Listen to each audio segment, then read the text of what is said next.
this is the way that I need to do it with my horse. If you'll allow me to make my own mistakes, then I'm sure I'll grow to your level. What are they going to say? Number one, you've blown them up a little bit. Number two, you just took all the air out of their sail. Okay? Now they can get mad, kick the dirt, run off and say, or the other thing I say is those people say, I want to ask you a question. You sound like a pretty good horseman. How many horses have you had in your life? I've had a lot.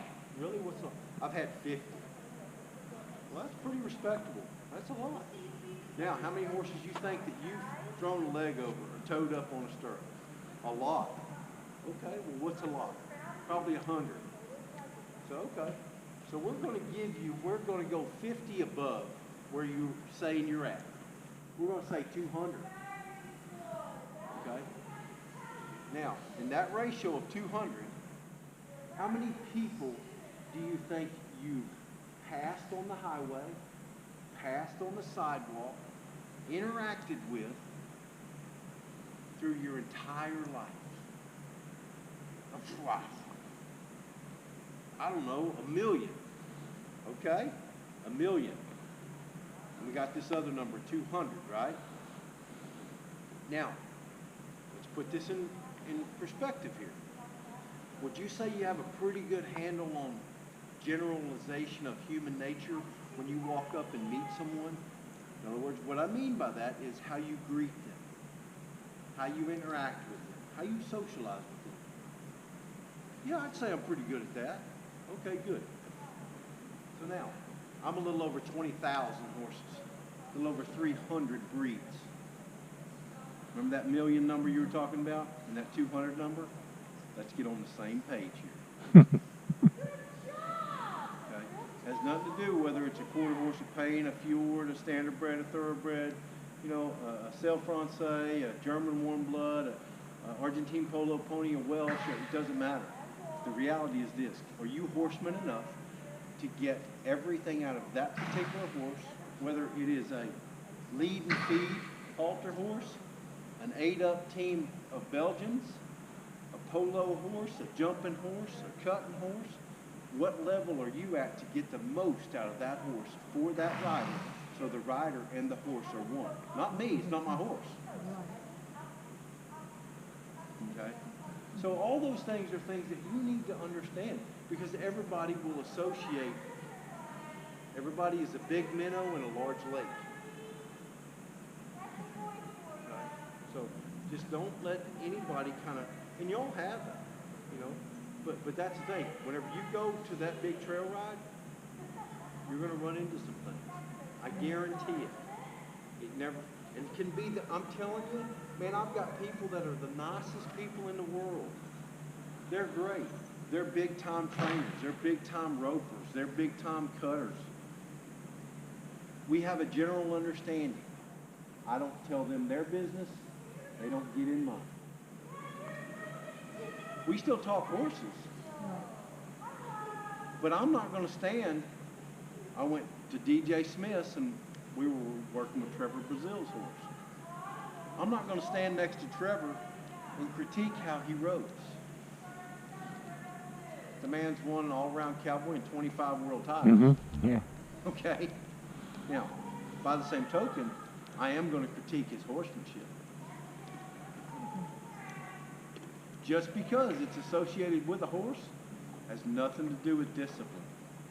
Nothing to do with horsemanship and discipline. Two separate things. Okay? So, you know, like I said, those people that will stand on the side and blah, blah, blah, hey, that works for you, not so much for me. All right? So, here we go again. All right, so we kind of got an idea, a general idea of that. Okay?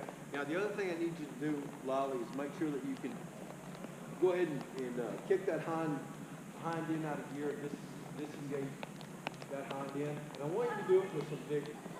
There you go. Give me some. There you go. Give me some. That's it. There. Good. I want to see a nice deep crossover. Okay? I don't want to see any kind of nonsense. Don't let Dave, don't let him turn on his forehand like that. Make him move that hind end. That's your big problem. See how it, there. Keep staying there with that foot. Stay in there. Lost my foot there, buddy. Oop. Hold on. Bend his head around, bend his head around. Now stop. You got to make sure that he's getting that hind end around, because he'll fool you. He'll sweep that front, Right. and stick that hind, and you think, man, I'm doing good. You're not. Now I can tell when he sweeps the front. Oh yeah. Because when he starts to really go, I latch on.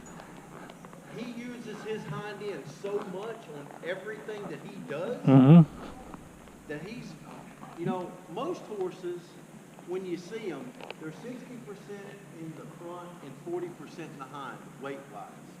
So they're kind of dragging themselves.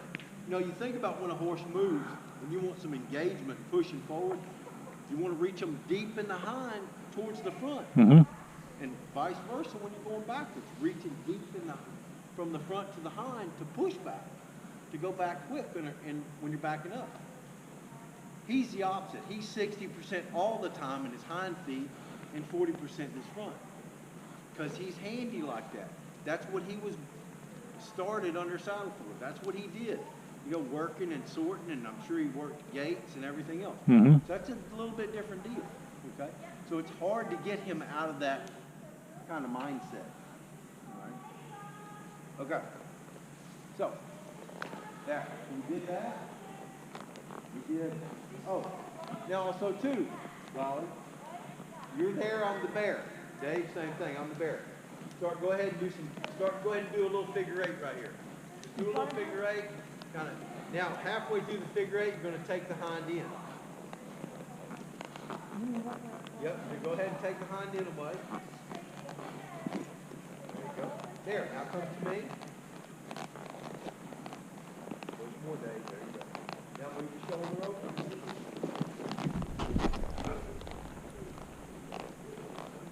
Because remember, what you're doing, every time that you're getting a foot to fall where you want it to fall, you're hitting the reset button on the horse. You're re-engaging him mentally on you. Because if you don't re-engage him mentally, you don't have him physically. It's a great concept, but just put a bigger bit in there. Well, what happens when they run through that? What happens when they do? Eventually, at some points, like we've said about special forces, there's a reason we have them, because they can tune out the idea of pain. Same thing a horse will do. Okay? They get good at that.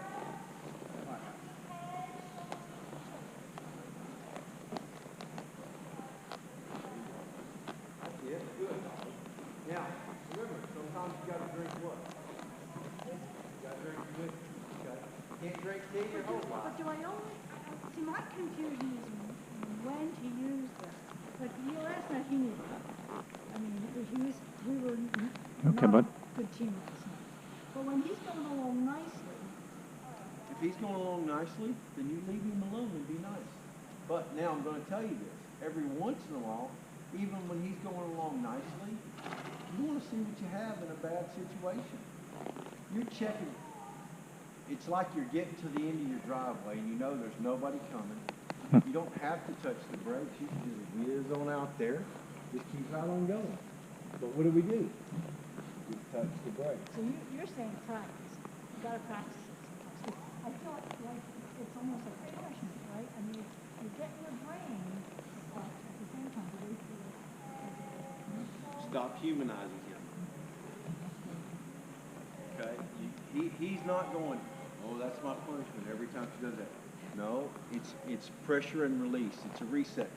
If it were a punishment, then no horse would ever go near another horse that constantly pushes their hip around. It happens in the pasture all the time. Okay?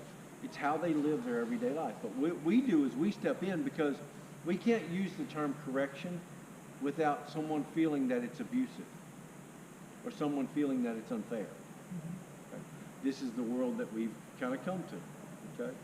My father's probably rolling over in his grave right now because I didn't know that I had 3 sockets in my arm until, you know, I was 18 and my dad finally allowed me to actually walk on my own, as opposed to when he grabbed me and yanked me up by my arm and was beating me because I did something, okay?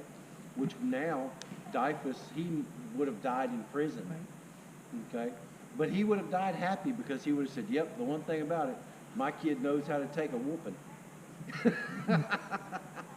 So, but you can't look at it like that. He's not going to lay in his stall at night because you want him to where he is actively thinking about you as the rider. Remember this. It's an insurance policy.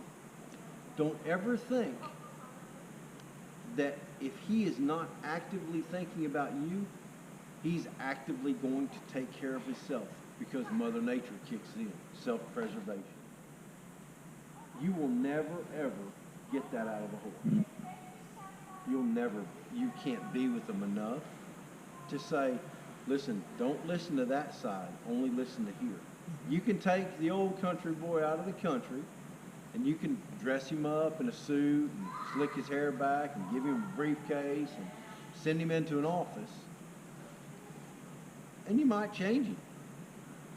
But you can't slick a horse up from the country, bring him to the city. Just because he's living in the city, he's still a horse. He's still going to think about self-preservation. He's still going to react to mice and birds and all kinds of squirrels and chickens and whatever it is around him. Why? Because Mother Nature, he doesn't know that there's not a grizzly bear over there or a cougar or anything. Because that's what he's actively using, his sight and hearing, smell. Every day. Like us, we open this way too much. Okay? And don't open these enough. If we were more like the horse, we'd actually get more out of the horse by using our senses instead of term, what? Timing, feel, and balance. We use those terms because they're the closest terms we can get